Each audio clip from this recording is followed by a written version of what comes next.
Nous allons voir les différentes méthodes pour créer des couleurs en CSS3.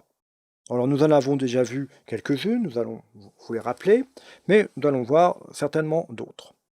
Alors nous avons cette mise en forme qui représente ça, donc qui est un texte qui a une taille de 300 pixels de haut par 300 pixels de large. Le texte a une couleur noire, nous l'avons défini ici, il est justifié et puis il a un padding tout autour de son bloc. Alors si j'ajoute l'image que j'ai déjà commencé à écrire, voilà, nous obtenons ceci. Bien, nous ne voyons plus grand-chose par rapport à nos textes. Alors ce que je vous propose, c'est d'ajouter au niveau de l'élément P, hein, puisque là il s'agit du contenu, de l'élément P, un arrière-plan blanc. Donc commençons par voir les différentes possibilités des couleurs. Alors blanc, nous l'avons vu, il est possible d'écrire du blanc avec le dièse pour faire de l'hexadécimal, et puis le blanc s'écrit de cette manière. Voilà, nous pouvons vérifier que cela fonctionne correctement. Donc ça, c'est une première méthode que nous avons largement vue. Une deuxième méthode consiste, dans la même idée, consiste à n'écrire que 3 lettres. Alors, il faut savoir qu'en hexadécimal, il existe des couleurs que l'on dit sécurisées, qui sont toujours composées d'une paire. Il existe 216 couleurs sécurisées qui sont composées avec les 00, 33, 66, 99, C et puis F. Donc la combinaison de tout ça fait 216 couleurs. Lorsqu'il y a une paire, il est parfois inutile de finalement répéter 6 fois la même chose, ou 2 fois, ou 3 fois 2 fois la même chose. Eh bien, la notation permet de n'utiliser qu'une seule lettre ou qu'un seul chiffre. Donc par exemple, voilà, 222 ou 333 est tout à fait possible de l'écrire. Donc là, nous obtiendrons une couleur grise.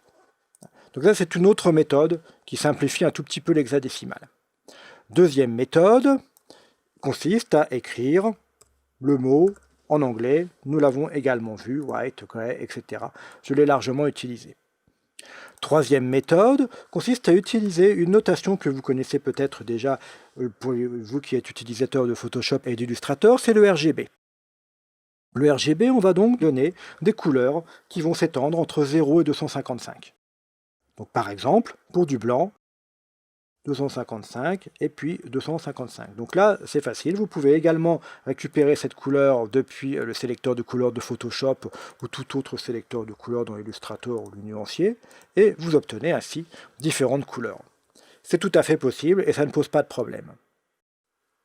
Alors, une autre notation, bien plus intéressante également, c'est d'utiliser une quatrième valeur ici.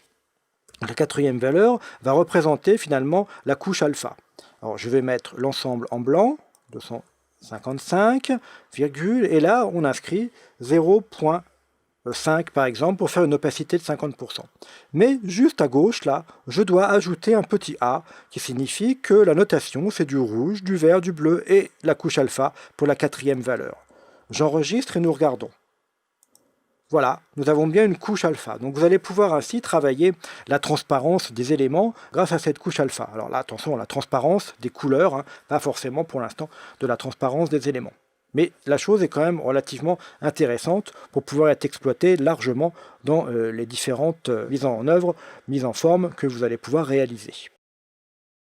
Pendant que nous sommes toujours au niveau des transparences, etc., nous allons pouvoir également gérer la transparence de notre élément image. Alors pour l'instant, on ne va pas trop se casser la tête. Je vais désactiver tout ça, je vais tout supprimer. Et puis on va utiliser une propriété qui s'appelle Opacity. Alors toujours sur notre paragraphe. Opacity. On va mettre toujours 0,5, hein, c'est pareil que l'autre. C'est une valeur qui s'étend entre 0 et 1. 0,5. Alors pour pouvoir bien apprécier, on va ajouter un arrière-plan, white par exemple, voici. Vous allez voir comme ça la différence entre l'opacité et l'écriture en RGBA. On est en opacité 0,5 pour l'ensemble du paragraphe. Alors je vais le mettre un tout petit peu moins, voilà, 0,1 par exemple. Voilà. Alors, ce qui est important de voir, c'est que là, effectivement, on a une opacité pour l'ensemble du paragraphe, mais il s'agit bien de l'ensemble du paragraphe, et non plus de l'arrière-plan. L'arrière-plan est blanc, le texte sont noirs, mais l'ensemble a une opacité de 0,1. Alors que tout à l'heure, nous avions un texte noir et une opacité au niveau de l'arrière-plan qui était de 0,5. Donc il y a une différence réelle entre les deux. Alors là, on va pouvoir gérer l'opacité, par exemple, des images, ou gérer l'opacité d'éléments complets, alors que dans l'autre cas, on ne gère l'opacité que de la couleur d'arrière-plan.